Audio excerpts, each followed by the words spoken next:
Hotep, everybody. Um, as always, I give my honors to everybody. You all know. Right now, I'm a little short on time, so I just wanted to drop a few words, as words of encouragement based on a lot of the things that's been taking place and a lot of the things that's been going on in this world that has become so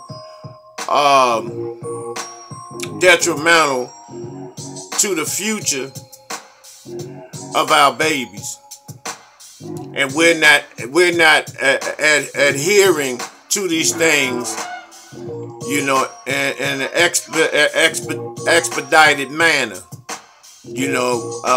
We continue to bullshit. We continue to pussyfoot around. We continue to take things at a selfish approach to everything.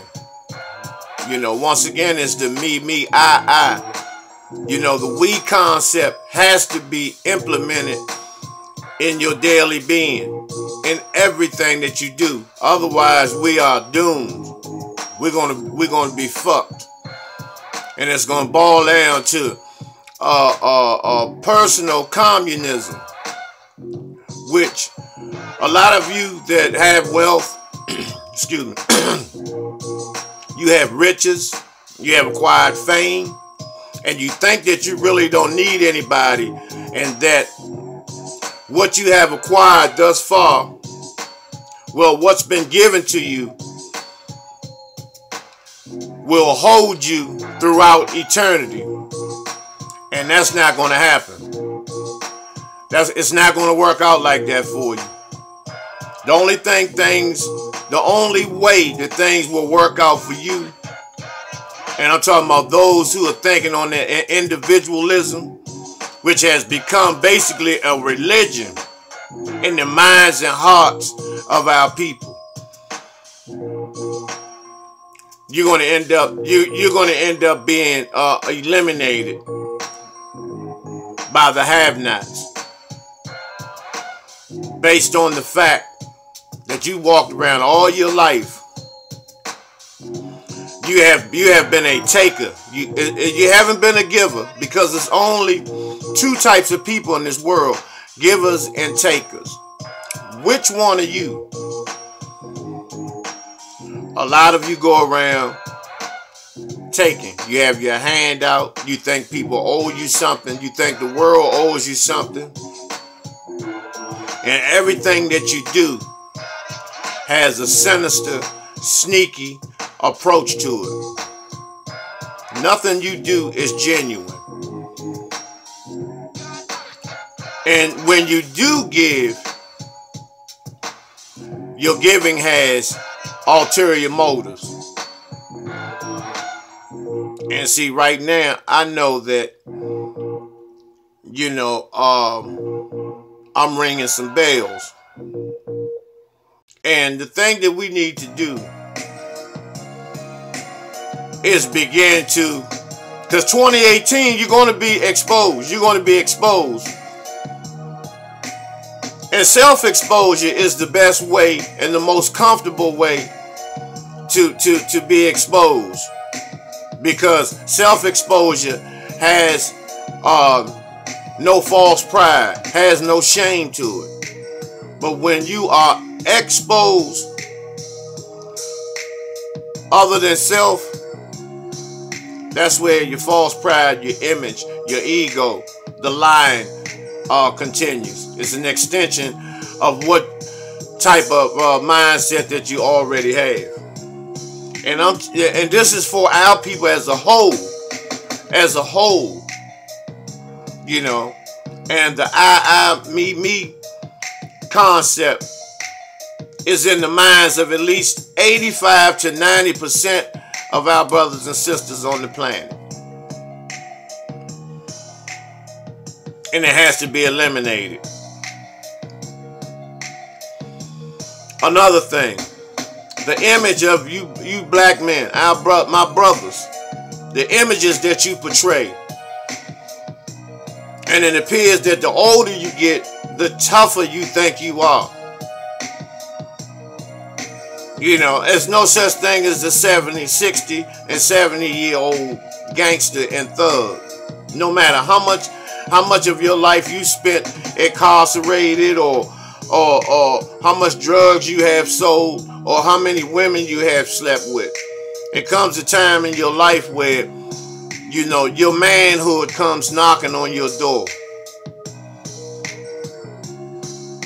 And it's time to, you know, open that door and begin to grow up.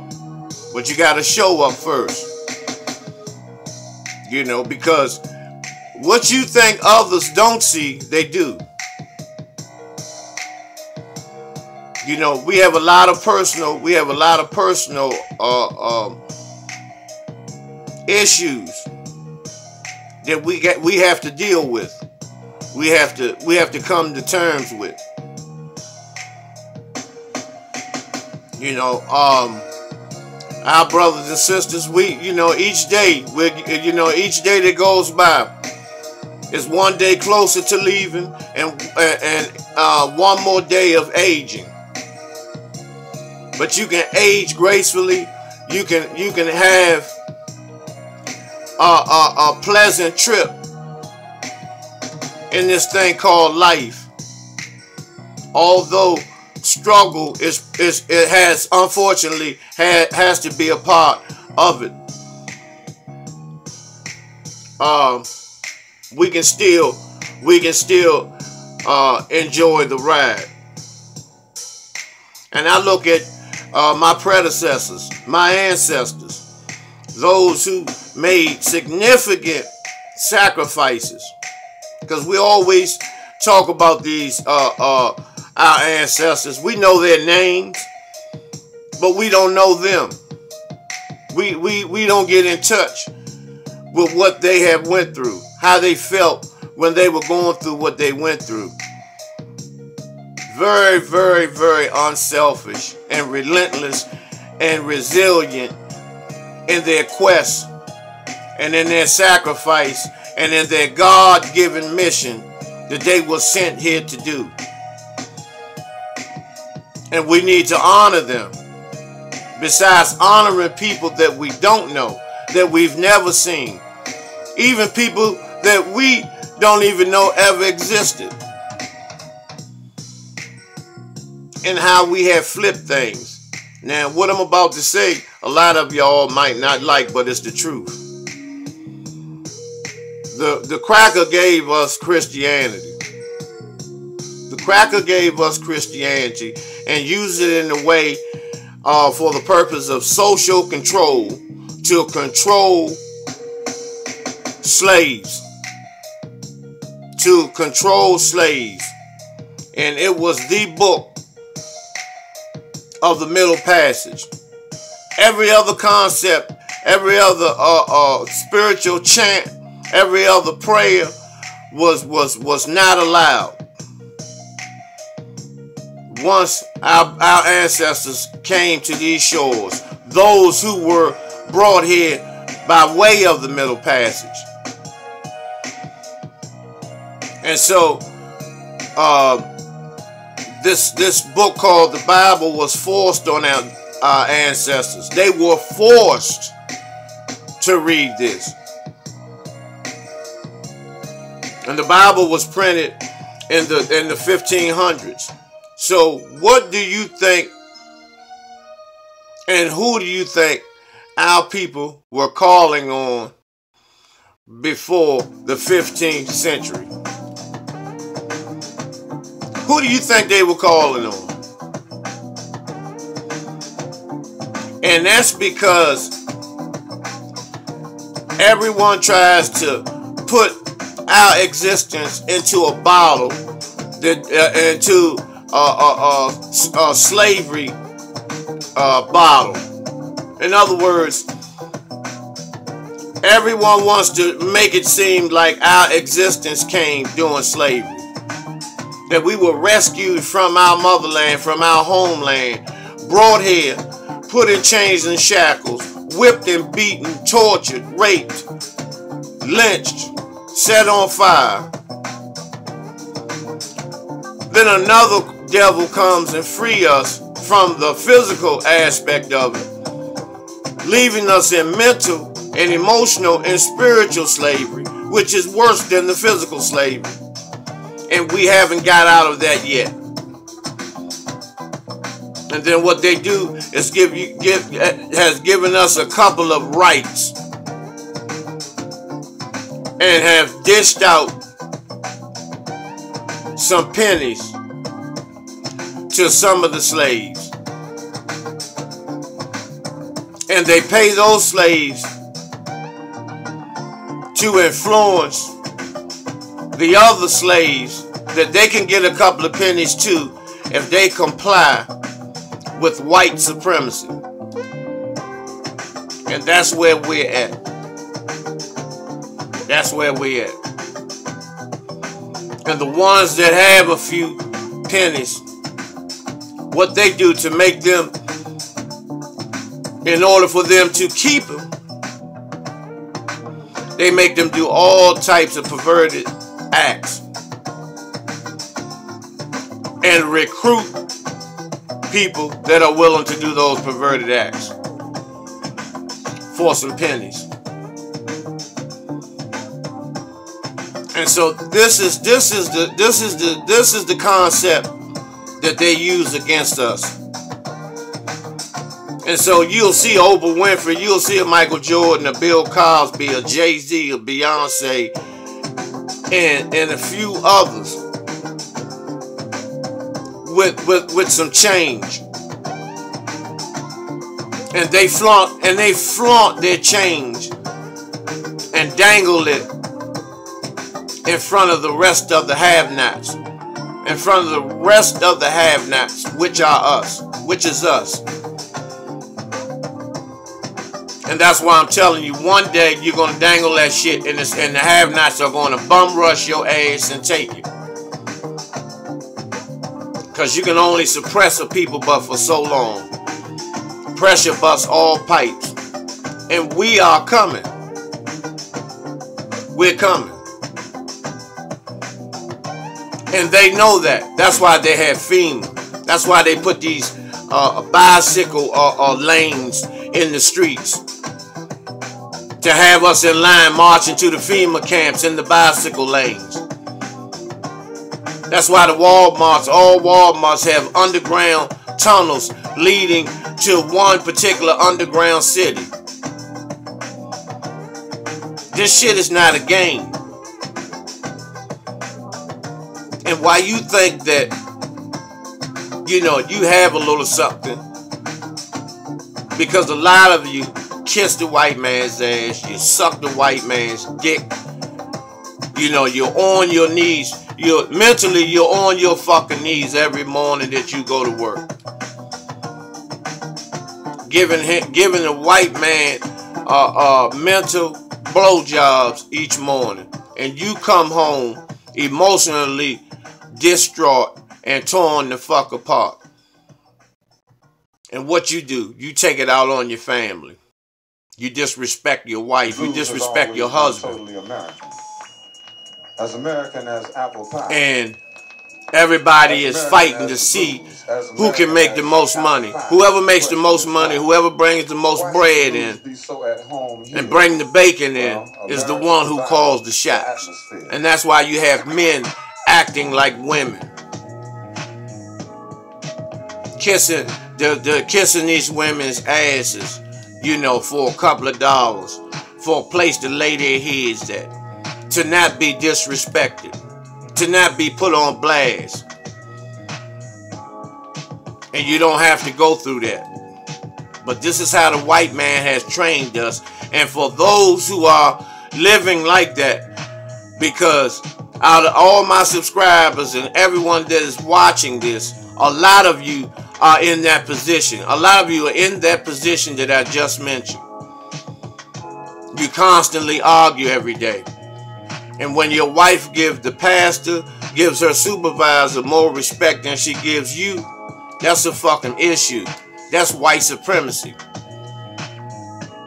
And when your husband gives his supervisor and his boys more respect and spend more time with them than he does with his queen. That's a fucking issue.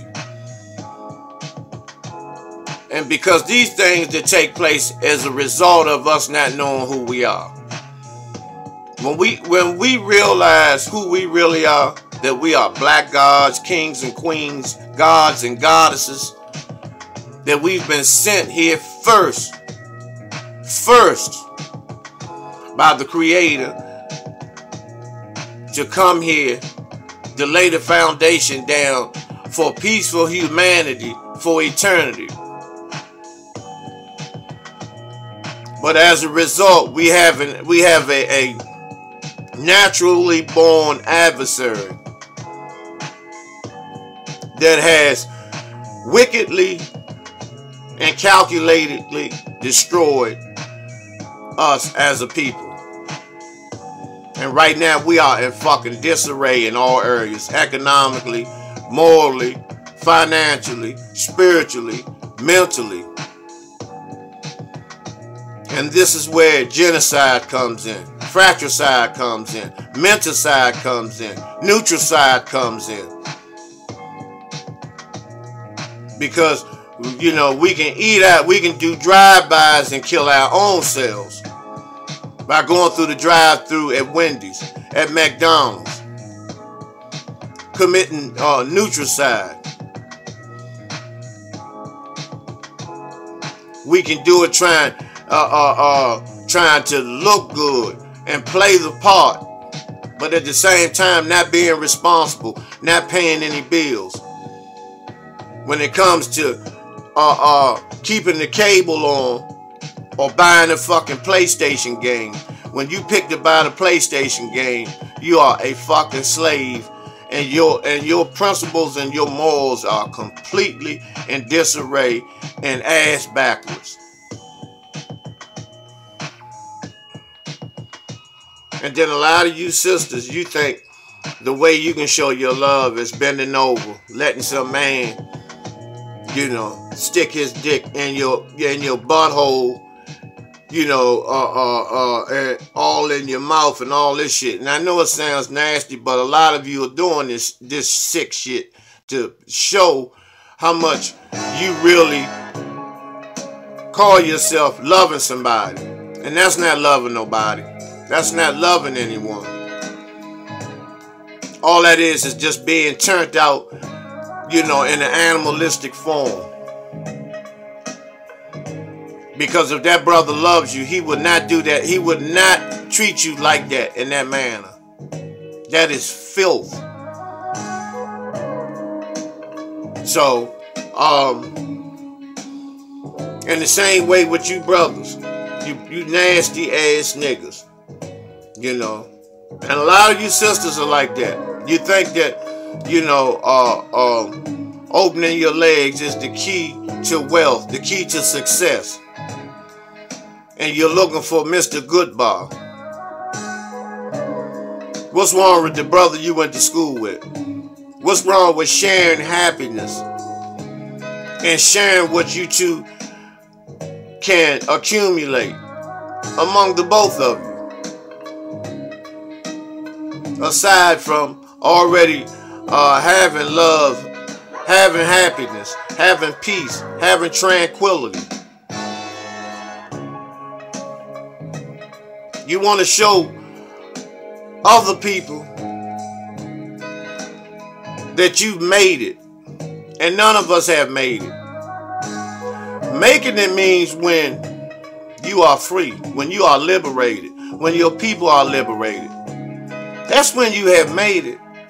You haven't made it because you have a vehicle and some outfits and you work and have a job on one of these high-tech plantations. That's not, you haven't made it. You're helping the oppressor make it. Because the company you work for is a multi-billion-dollar company. But for you, it's a multi-hundred-dollar company. Think about it. I'm not saying quit, leave the plantation.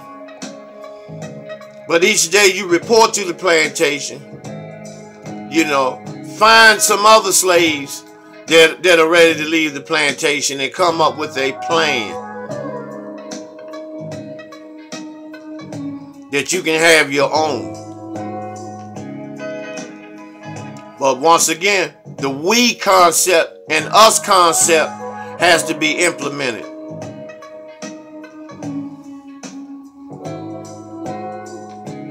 Our brothers and sisters are dying by the hundreds, even on certain days, even in the thousands, through police terrorism, through so-called black-on-black violence, gang violence, domestic violence,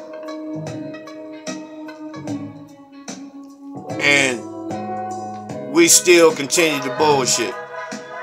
We still rather look at power. We still rather look at empire than to try to look on social media and see what's going on and see what can you contribute to help us be liberated.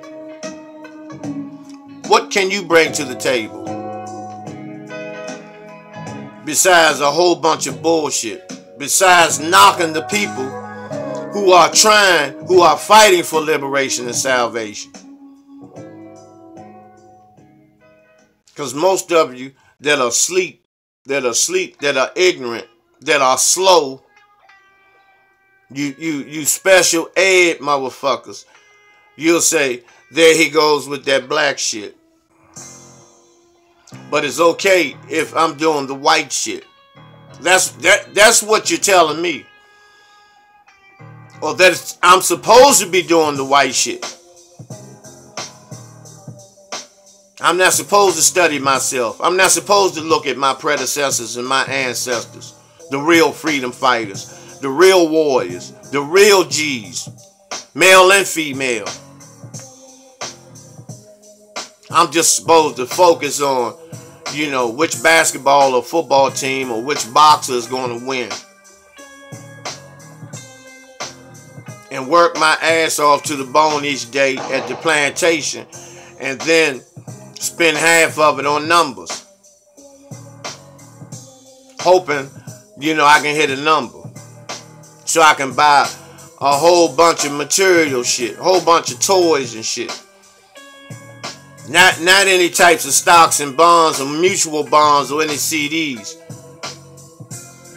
And see, when I say CDs, the first thing you thinking is a music CD. No, I'm not talking about a music CD. You know, those are the first things you want to buy. Because you want to look good and smell good. You know, you don't want any land. You don't want any property. You comfortable with laying out a space that you're renting from from your oppressor.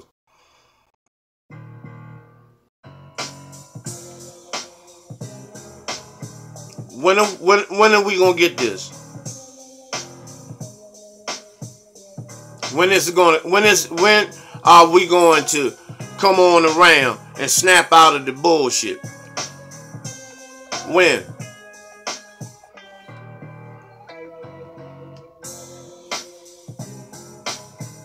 You know, it's okay, you know, to feel good. It's okay to look good.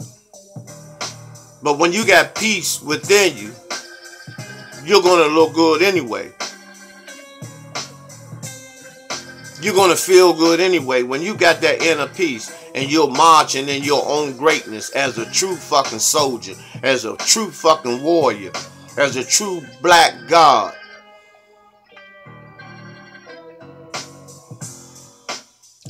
You know, opposed to not feeling nothing at all but misery, and living your marriage or your relationship or whatever you call it, relationship, according to how empires ran, according to how Cookie treats her or Lucius, and all this crazy shit. Cursing around children, cursing at children. Like that shit's cute. Like that shit's slick.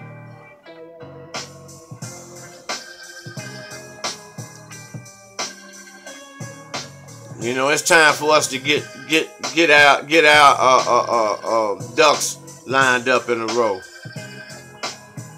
before it's too late.